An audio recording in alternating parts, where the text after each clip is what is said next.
جو اربوں روپے کے سکینڈلز آ رہے ہیں اور جو گرفتاریاں ہو رہی ہیں, جو پرچے کٹ رہے ہیں, یہ فرح گوگی کو واپس کیوں نہیں لاتے ہوئے عمران خان؟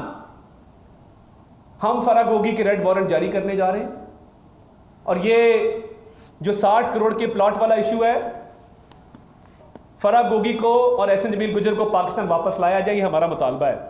بطور سرکار اس پر بھرپور ایفرٹ کریں گے, قانونی لوازمات پورے کریں گے, مگر اگر عمران خان سچا ہے, وہ رب ذوالجلال کی قسم کھا کے کہے کہ اس کو نہیں پتا تھا کہ فرح گوگی, احسن جمیل اور اس کی اپنی اہلیہ بشرا مانکا یہ کام کر رہی ہے. اور اگر عمران خان سچا ہے اور وہ چور نہیں ہے, اگلی فلائٹ سے فرح گوگی کو واپس لے کے آئے. یعنی غضب خدا کا, ایک وزیر اعظم عمران خان وہ تھا جو 11 بجے دفتر جاتا تھا اور 5 بجے گھر آ جاتا تھا.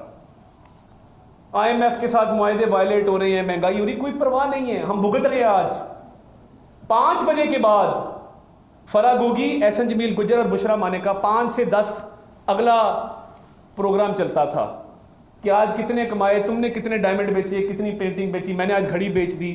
جس طرح چور ڈاکو کے گینگ نہیں ہوتے, شام کو اکٹھے ہوتے ہیں وارداتیں کرنے کے بعد, چھوٹے چور ہوتے ہیں, وارداتیں کرتے ہیں, شام کو اکٹھے ہو جاتے ہیں. ہاں بھی کی لٹیا ہے, وہ کہے گا جی میں فلاں کڑی لٹ کے آیا جی, وہ کہے گا ہاں میں نے فلاں پلاٹ پہ قبضہ کیا ہے. تیسرا ڈان ہوگا, وہ کیا مارے گا, ہاں ہاں ہاں میں نے تو آج 2 ارب کی دہاڑی لگائی, میں نے بینک لوٹا ہے.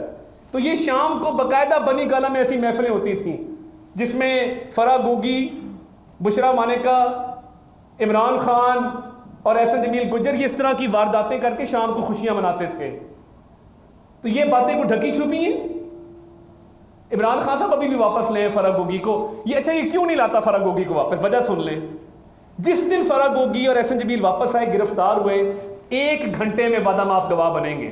1 گھنٹے میں کہیں گے اور فر بولیں گے کہ یہ سب کچھ جو اربوں روپیہ قوم کا لوٹا گیا ہے, یہ عمران خان اور بشرا مانکا کے کہنے پہ لوٹا گیا. اور بشرا مانکا صاحبہ بس کر دیں, یہ جو آپ دین کو استعمال کر رہی ہیں, قیامت کے دن اللہ تعالیٰ کے سامنے آپ سے ہم اس کا جواب لیں گے. ہر بات پہ آپ دین کو لے آتی ہیں, اور آپ جو کرتی رہی ہیں وہ دین ہے. دین میں کہاں لکھا ہے جو حرکتیں آپ لوگ کرتے رہے وہاں بیٹھ کے؟ اور ان کے وزیر کان میں کیا کہتے ہیں, خان صاحب اسلامی ٹچ دیں نا, اسلامی ٹچ دیں. قوم کو بے وقوف سمجھتے ہیں. کنٹینر پہ چڑھ کے قاسم سوری خان صاحب کے کان میں کہہ رہا ہے, خان صاحب اسلامی ٹچ, اسلامی ٹچ. مطلب آپ اندازہ کریے کس طرح کے لوگ ہیں. مطلب یہ خاتون جو ہے یہ اب غداری کے سرٹیفکیٹ بانٹ رہی ہے, یہ کافر ہونے کے سرٹیفکیٹ بانٹ رہی ہے, اور خود کرپشن میں ڈوبی ہوئی خاتون ہے. کوئی ایک پیسہ, ٹیڈی پیسہ اس نے نہیں چھوڑا. تو یہ آنے والے دنوں میں گھیرا تنگ ہوگا. آپ خاطر جمع رکھیں, پنجاب میں جتنے گھپلے کیے ہیں ایک ایک کر کے سب سامنے آئیں گے, اور آپ ہر بات پہ اداروں کو, فوج کو, عدلیہ کو جو حملے کر رہے ہیں, اس سے آپ کی کرپشن نہیں چھپے گی. کیا ہوگا؟ آپ 4 گالیاں دے لیں گے سوشل میڈیا پہ, 4 لوگوں کو کہیں گے کہ غلط کامنٹس کر دو, خود آ کے جلسوں میں کہیں گے کہ میں فلاں کو یہ کر دوں گا, فلاں کو وہ کر دوں گا. تو اس سے کرپشن تو چھپنے والی ہے نہیں بھائی صاحب. آپ اپنا زور لگا لیں, ہم اپنا زور لگائیں گے. آپ کی یہ منافقت ہے کہ آپ نے جس کی تعریف کی ہے, جس نے آپ پہ احسان کیا ہے, آپ نے اس کی پیٹھ میں چھرا گھونپا ہے. پہلے تعریفوں کے پل باندھتے ہیں, قصیدے پڑھتے ہیں, اور پھر اگلے ہی روز گالیاں دینا شروع کر دیتے ہیں. تو یہ خان صاحب کا انجام مجھے تو کوئی اچھا نظر نہیں آتا. بائی الیکشن میں بھی یہی ہو رہا ہے. ان کے پاس امیدوار نہیں ہے, اور مرد الزام فوج کو ٹھہرا رہے ہیں. بھئی اب امیدوار نہیں ہے تو کون آپ کو امیدوار لا کے دے؟ پلیٹ میں رکھ کے دیں امیدوار. آئے روز آپ کے لوگ ٹوٹ کے دھڑے ہمارے ساتھ شامل ہو رہے ہیں.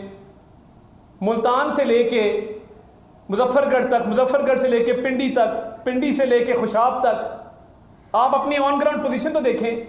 چھوٹی چھوٹی جلسیاں آپ کر رہے ہیں, اور اس پہ بھی وہ بھی الزام فوج کے اوپر ہے. تو خان صاحب بس کر دیں, بہت ہو گیا. آپ کو اب ہم الیکشن میں بھی انشاءاللہ پورے طریقے سے اتر چکے ہیں ہماری جماعت, اور آپ کو اب پتہ جائے گا کہ کس بھاؤ بکتی ہے. بہت شکریہ.